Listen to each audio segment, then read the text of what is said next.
What did he tell you? What was the most important thing that he I told you? can't tell you them. Everything he said was the most important thing. See, there's not one thing to life or one event. It's an ongoing search and struggle. And what he told me, here's exactly what he told. The one thing he said, you're doing the right thing, kid. You're asking questions because you don't know shit.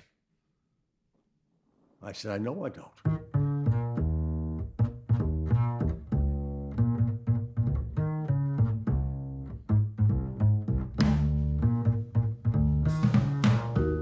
Welcome to the Webby Award-nominated Second Act Stories podcast. I'm your host, Scott Merritt. And I'm Scott's co-host, Andy Levine.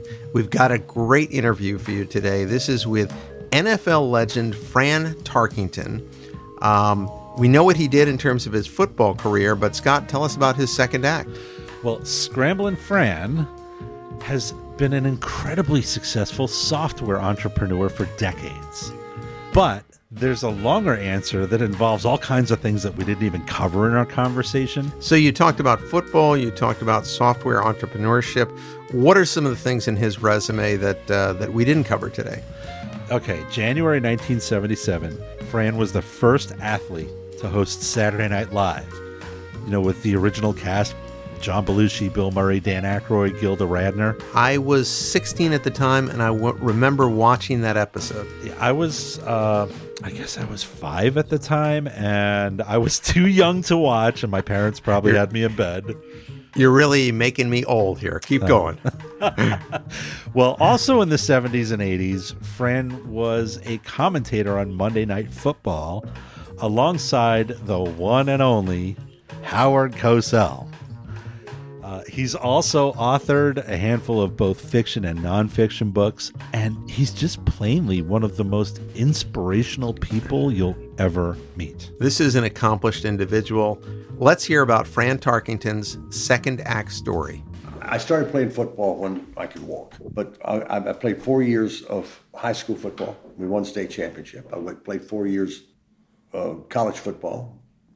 We didn't have national championships then, but we won the SEC championship, and then we won the Orange Bowl. And then I went and played 18 years of the National Football League.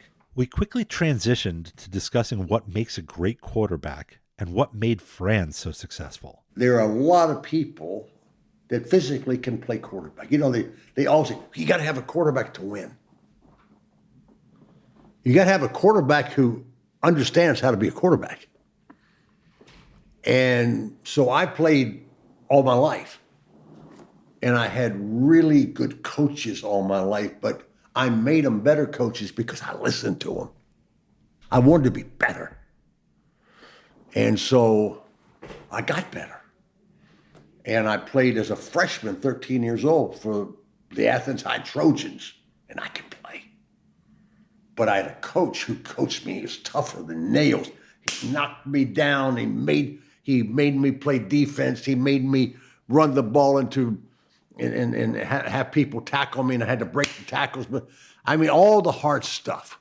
We had 4-hour practices on Saturday morning after if we lost the game. I'm not sure I loved him, but he did something for me.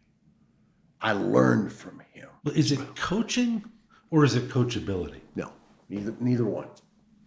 Neither one. We all have different skills here. So you're comfortable in whatever skills you've got, you're comfortable in that. The quarterback position in all my sports career, business career is the hardest thing to do. But it never was hard for me because I go back to that high school coach, right? And that college coach. And then when I came to pro football, I looked up Hall of Fame quarterbacks that have retired. Sammy Ball played for the Washington Redskins. Sid Luckman for the Chicago Bears. They played in the 40s and the early 50s.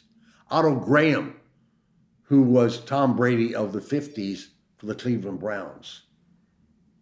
Y.A. Tittle, who became a great quarterback. So you know what I did? I found out where they lived. And I went to their houses and to their places, and I said, come tell me how to play quarterback. How old were you at this point? I had been drafted. I'm 21 years old, 22 years old. I'm now in pro football. Okay. I've had this great career in high school and college, but now I'm in the pros. It's a whole different world. So I went down into where they lived. Sid Luckman was my favorite guy. He lived in Miami, and he's a Jewish guy playing quarterback, and he dressed to the hills that he had. And so I really learned more from Sid Luckman than anybody. What did he tell you? What was the most important thing that he told you? I can't tell you everything he said was the most important thing. See, there's not one thing to life or one event. It's an ongoing search and struggle. And what he told me, here's exactly what he told. The one thing he said, you're doing the right thing, kid. You're asking questions because you don't know shit. I said, I know I don't. But yet you were already drafted in the NFL. No, but I didn't know anything. How many people tell you they don't know anything? There aren't many. No, because they want to hide it. I don't want to hide it. I didn't know anything in my mind. And so these guys were Hall of Fame quarterbacks, all retired. And so in different phases of my career, I got with them. And I was, how'd you do it? And they made it simple for me. They made calculus become 1 + 1 = 2. They slowed the game down in my mind and simplified the game in my mind that I could go out and play freely. At this point, I had to know Fran's perspective on being drafted into the NFL. The Minnesota Vikings, I was drafted in the third round. I was drafted in the third round because they didn't think I could play. If you think a quarterback can play, you draft him in the first round. So I've got a chip on my shoulder. But I lived with a chip on my shoulder. And this is after being at UGA, winning everything, SEC championships. Everything. Yeah. I didn't think I was good enough. That's not true. I knew I didn't know enough. This league was fine. I did that. College, I did that. But now I'm with the big boys, right? It's a whole different world. Yeah. So I don't know what to do.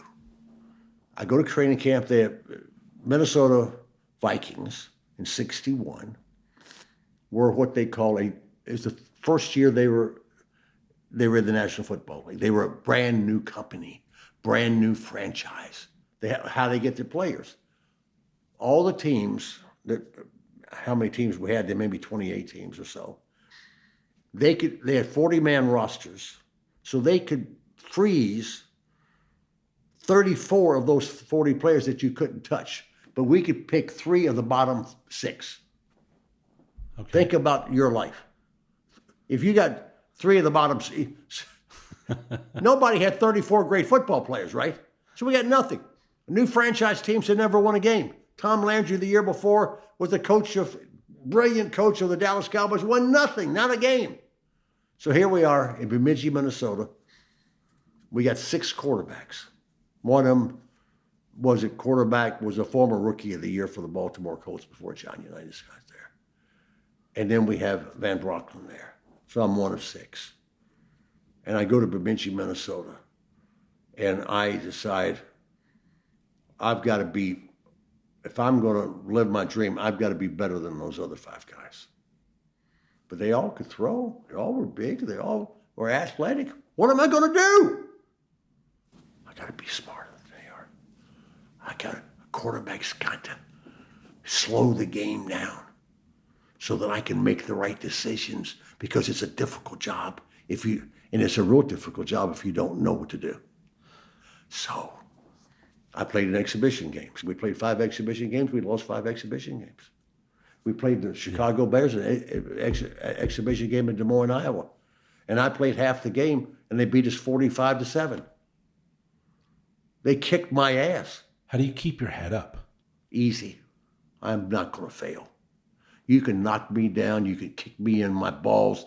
I ain't going to fail. But I knew I wasn't good enough. Where'd you get that mindset from? I have no idea. But I had it. Yeah. But nothing's given to you. You got to work for it. You know? And so I played in the last exhibition game against, I think, the Rams. And I played a little bit and then played a little better. So Van Brocklin, who came out of a great coaching tree, he was brilliant mind. Hall of Fame quarterback. And so he comes up to me and says, "Kid, I'm going to start you against the Chicago Bears next Sunday." Wow. You are? Yeah. Was that your first start? Yeah. I'm 21. New franchise team. We got 5 other quarterbacks. Got a quarterback that was rookie of the year two years before. So I said, okay, if I'm going to start, I need you to coach me. Well, I'm your coach. No, I need you to coach me. You coach everybody, but I need you to coach me because you were one of the greatest quarterbacks ever. And I'm going to come to your house Monday, Tuesday, Wednesday, Thursday, Friday, and I want to spend whatever hours each night, and I want you to tell me in that defensive alignment, what do I call? What's my audible? Prepare me to go against the greatest franchise in football. In your first NFL start. And their coach is George Halas. Their general manager is George Halas. Their owner was George Halas. And guess who George Halas was? He was the founder of the National Football League. And guess what that meant? He got all the good players. Right. So now, he's gonna start me. So I go through that week. I got it, man. I knew what to do. He slowed the game down for me. I knew exactly what I was going to do. So we go, and he decided not to start me the game. He put in George. So I said, I got to put the veteran in because I gave up a number 1 draft choice for him. And I didn't take that well. And I said, you're a fucking asshole. 21 years old, and he's a Hall of Fame coach. And he was. So we go out, and we play almost the whole first quarter. And we're behind 6-0 to the Bears, and we haven't made a first down. And he said, "Kid, go into the game." I went in the game. I completed 17 and 21 passes. And so to score 37 points, throw for 4 touchdown passes, run for another one, and we beat them 37-13, it's a fucking miracle, right? Who made it possible? Van Brocklin. But everything I've learned, I reached out to all those All-Pros. Yeah. And tell me how to do this. How many people do you know that do that? None. I still do it. There are a lot of guys who take time to sort of find themselves. They're good. They're good enough to stay, but then they don't really break out for a couple of years. You broke out immediately. Well, you don't, even if you've got to stay around for a few years, you never, in my era, in the eras of the past, you never make it. But once you go down, you're down. Today, that's the case. Right. You had an unbelievable debut in the NFL. Yeah. Right. Yeah. I mean, total stuff of that's where the legend starts. And I had nothing to do with it other than I was open to being coached. I begged to be coached. But how do you keep your head on straight when you show up and you have that kind of success? How do you, like, mentally, not physically, but mentally, prepare yourself to focus on the next game and not what you just accomplished? It was easy. It was easy. I got to be smarter. I got to be smarter today than yesterday. And so I did things like, as I went down my thing, I went out to see all the other quarterbacks, talk to them. And I also every week would go into, on Monday morning, I'd go into my defensive coaches, and they were looking at the film of our opponents. So I said, can I watch films with you? They said, why you want to watch our film? Yeah. I said, I want to see what you're looking at. And I learned from my defensive coaches on how they got other coaches, but I also learned of what they were doing play-wise. And I would steal a play that looked good for me that I'd use in our offense, so it never stops. If you stop in business or in medicine or in sports, if you stop growing and getting there, you're dead. That's life. And I sit here at age 84, I'm not smart enough. I have to get smarter. I can never be satisfied with where we got to go over and give people a reason to work with us so we can get, here's the bottom line. Help me win more football games. Help me complete more passes. Help me make more tackles. Help me get you more customers. Because if you don't have any customers, guess what? You don't have a company. If you don't score points and touchdowns, you don't have a chance. Fran's innate drive to be the best in football and in business is clear. At this point, I wanted to know more about his earliest experience in business. So I moved to Washington, D.C. when I was 7 years old. I had a little wagon. I took the wagon on Saturday down to the Safeway store. And the women then didn't drive their cars to the store. They came down, got groceries, and towed them back to their house, and I put them in my little wagon. I can't tell you whether they gave me a nickel or 10 cents or 25 cents, but they gave me some. So I got, holy shit, I got my own money. I went and got bubblegum cards. So that's my start. Then I got a paper route when I was 9 years old in Washington, D.C. I delivered the paper 7 days a week, 5 days in the afternoon, Monday through Friday, Saturday, Sunday. I did them in the morning, put the papers in the back. Then I had to go back and collect for that. So I learned all that. I made a few dollars, and I went and bought, football cards. And I had my own deal. So then my dad moves to Athens, Georgia. Every summer I had a job. I worked on the mayor was a guy named Julius Bishop, and he had a chicken place outside of Athens. And Gainesville Georgia was the chicken capital of the world. So I worked on the chicken farm, and they paid me $40 a week, and I worked 5.5 days. So I learned business. At 15 years old, I told my father, you don't ever have to give me any money. I'm gonna buy my own clothes. I'm gonna get a scholarship to go to college, and you don't have to pay any money for me. And he didn't, because I could do it myself.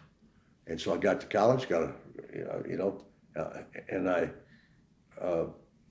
I didn't know what I wanted to be but somebody said, you ought to be in the insurance business. So I got my insurance license, and at 19 years old, I was the #1 producer for Franken Life Insurance Company in the state of Georgia and selling life insurance. This is while you were in college?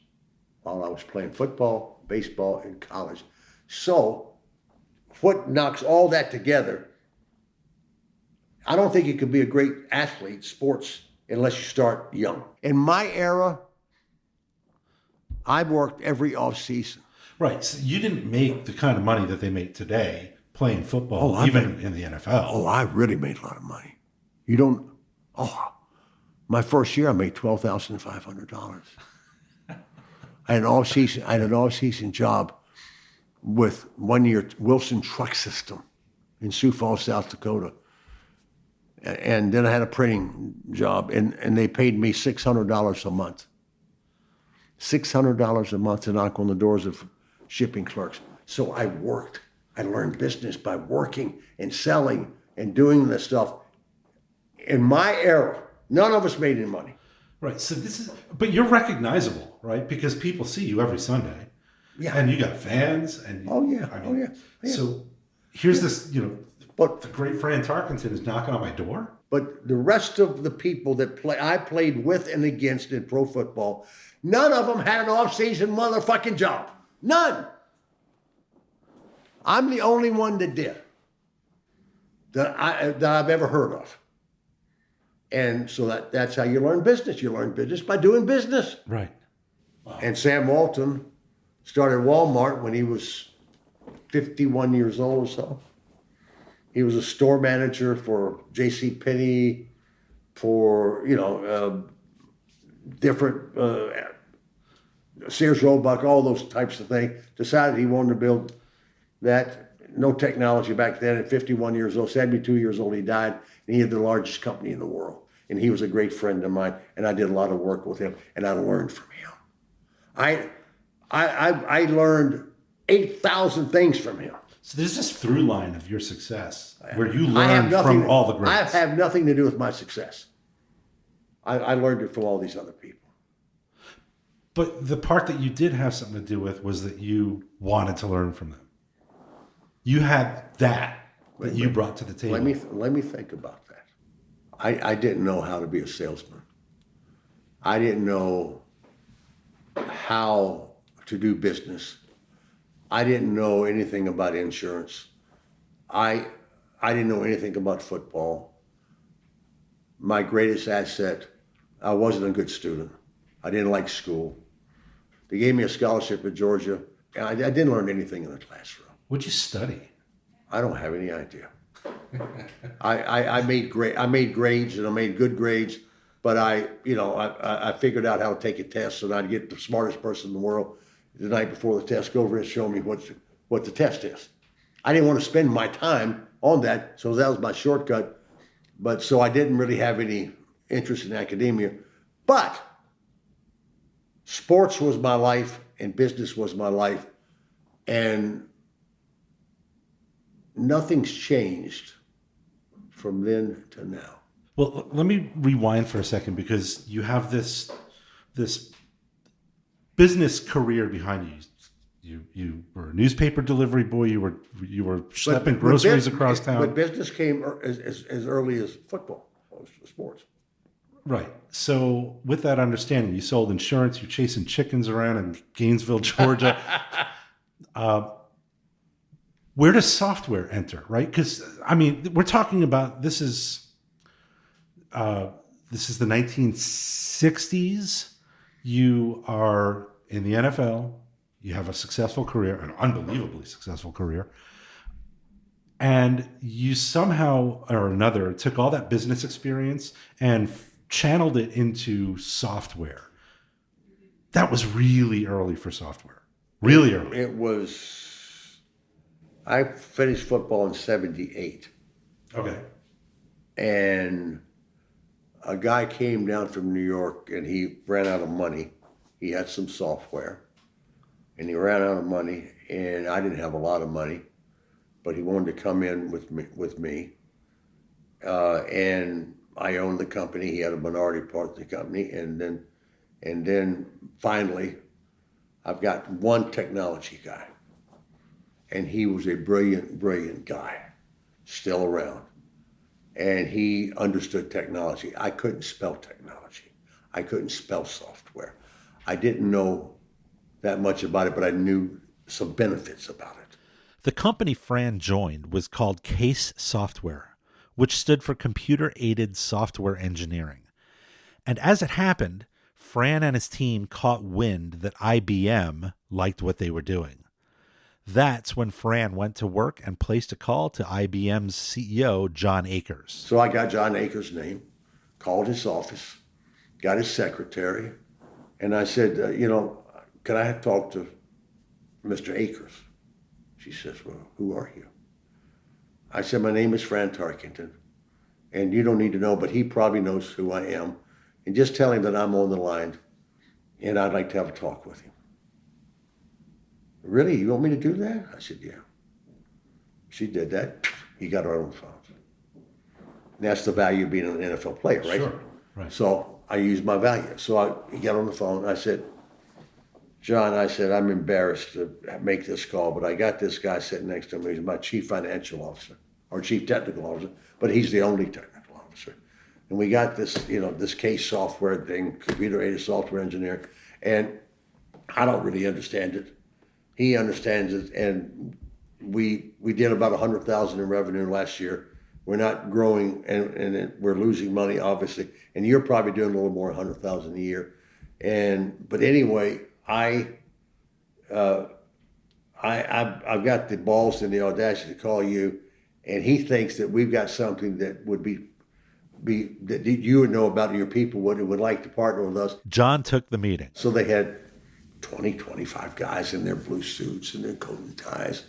And we go up there, and I take a stopwatch. I take 25 footballs. That's what I knew. The 30-minute meeting lasted 3 hours. The IBM team then came to Fran's office in Atlanta, and pretty soon after, Fran got a call that IBM wanted to buy a piece of the business. And with their partnership, we went from zero almost to $128 million a year in 2 years. Wow. That's because you picked up the phone. Because he picked up the phone. Because I had the balls and the modesty to call him and say, I need help. I'm over my head. I cannot make this work. At this point, I was sure Fran felt like a success in the software business. Here's what I've learned back then in life, in business. When you think you've got it figured out, you don't. Football, baseball, I could get you out with a curveball, but all of a sudden somebody's knocked the curveball over the fence. Oh, nothing is easy. Nothing is just magic. You never can stop thinking and probing and how can we be better and how can we help customers. I do want to ask you about your football career, and then I want to take a little bit of a deeper dive into the business side. Sure. So for the benefit of anybody listening who maybe doesn't know this stuff offhand, you, in your career, you were named the NFL's most valuable player and the offensive player of the year in the same year. Yeah. Right. You're still the Vikings career leader in passing and touchdown, passing yards and touchdown passes. You're on the list of the 50 greatest Vikings and the 50 greatest Giants. Your number was retired. Even in college, you were a first all SEC player twice. And you're in the Hall of Fame for college football and pro football. What didn't you accomplish in football? I didn't win a Super Bowl game. I didn't win every game. Here's where Fran naturally flowed into a discussion of winning and losing. There's a reason you lose, a reason you win. And so the preparation. I never thought I had it all figured out. And I called my own plays, put in the passing game most of my career. We got to be ahead of the curve if we're going to stay relevant. And football, for me, it's right there. We have a winner on Sunday. We win or lose. In our business here, we don't win or lose on Sunday. I mean, we may not know we're losing for 2 years or 1 year or winning. And then if you're winning, nothing's going to stay the same. Right. You got to keep getting better, smarter. Now, why am I sitting here at 84.6? But I don't have to. I don't have to be here. I could be taking my wife all over the world, travel, we do that anyway. But I got to be here. At 84.6 years old, Fran is still making big moves. His company, Tarkenton, just recently acquired 2 other companies, Liger, a full-service marketing firm, and Go Small Biz, a professional services provider for small businesses, expanding to offer a broader suite of business services with an eye toward helping fuel their customers' growth. We are doing great things and helping companies be more efficient in going to market to sell their products. We're giving them the chance to score more points. Right. Or we're giving them a chance to not give up the points to the other offense. Right. You've obviously achieved so much, right, in sports, in business. Does it take greatness, which, I would classify you as great, right? And a lot of people would agree with me. Does it take greatness to recognize greatness? And the reason I ask is because back in the 80s, you hosted a TV show called That's Incredible. And you had a 5-year-old kid sitting on your lap on that set, and that kid was Tiger Woods. Did you recognize how great he would be when he was 5 years old sitting on your lap? No. He came and sat on my lap. His father came. His father drove him I don't mean this in a negative way. He loved his father. His father was a military guy. And he took him down in the basement, put up a little place where he could hit golf balls at 2 years old, got him on the golf field. I mean, he just lived it. And Tiger was his project. And Tiger loved his father. And when we had him on the school, it was just, it was a miracle story. And I think I've said this before, but John Davison says to me, do you think he's going to make it? Be a great golfer? I said, no, there's no chance. Because too many fathers get into their kids to want to make them football players, baseball players, softball, whatever, and they ruin them. And I was wrong. Tiger is the exception. Tiger would not be Tiger without his father.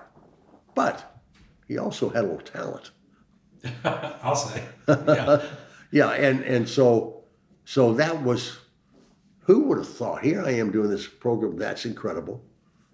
They paid me more money to do that program than I made in my third year of football. They paid me $25,000 a program. And we do about 24, 25 a year.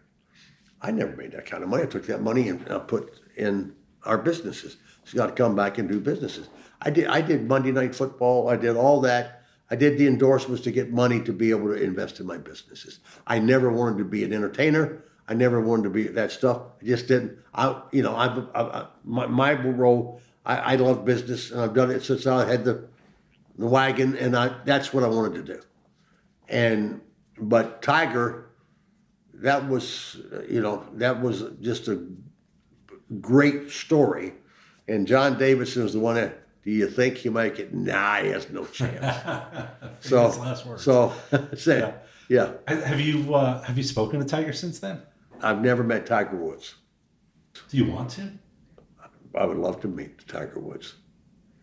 I'm a great fan of Tiger Woods. I think he's been an incredible athlete. Forget golf, athlete. He's a once and forever talent, right? Yeah. I mean, and so would I like to meet him? Hell yeah, I'd like to meet him. Yeah, maybe someday. So every new direction that your career has taken has been a voyage into the unknown, right? Yeah. What's the one thing that you would tell somebody who's interested in embarking in a new career to give them the best chance at success? I don't like to give answers. That's a good question. Like, what's the secret? I think everybody's got to find their own way. You've got to do what is inside of you.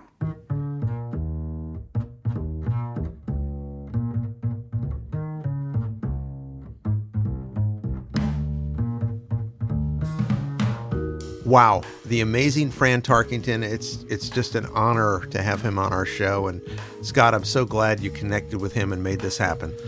Yeah, and I'm really happy that I didn't have to get on a plane to do it. He's only a half an hour down the road. At least that's where his office is, and that's where he is every day. So it was really a pleasure, a distinct pleasure to be invited into his office and sit and have a conversation with him. So a couple of things stood out to me. I mean, the first thing is 84 years old and still hard at work, going to work every day. Just talk about that for a moment. You know, Fran has this innate thing. He just needs to be doing something, being successful, and making things happen. I don't think he can slow down. It's impossible for him to stop. The other element of this interview that I found really interesting, and I found a lot of things interesting, but his understanding that to be successful, he needed to find the right coach, and he needed to be open to being coached in both software engineering, in terms of in both football as well. But, that was sort of like a key element of his success. Yeah, he said when he got into the NFL, he knew he didn't know what he needed to know in order to be successful. And he had a lot of competition. I mean, there's always a lot of competition on the field, even among the teams. So he sought out coaching from the people he knew who were the best at what they did. he went and he demanded that they coach him. He demanded that his coaches coach him more than they were coaching him. If you had to list, I don't know, the 3 or 4 top influences in his life, the people who, had a big influence on his playing and maybe also in software, what came up in your interview? All right. Well, the one that stands out was Sid Luckman, who he said was the very first person or one of the most influential people in teaching him how to be the world's best quarterback. But of course, you'd also have to put Bud Grant on the list, right? I mean, his legendary coach from the Minnesota Vikings. In business, he talked a little bit about Sam Walton. He got coached from Sam Walton, the Walmart guy, right? That is a great coach to have in business. I mean, so he always knew that he didn't know enough to be the best, and he needed the coaching to make that happen. And I think that's the big takeaway for me was, man, if you think you're as good as you can be, you're going to be wrong. So find a coach. Congrats on a great interview, and I'm sure you're going to remember this for a long, long time. I certainly am. You can stay plenty occupied learning about Fran Tarkenton's legendary careers by visiting Google and just typing in his name. He's the only Fran Tarkenton out there, so you're going to find plenty on him. And if you want to know more about his business, you can visit tarkenton.com. We hope that you'll keep listening and subscribe to Second Act Stories on your favorite podcast app. Like us on Facebook, follow us on LinkedIn, and please share us with your friends. Don't go away. There are more Second Act Stories just around the corner.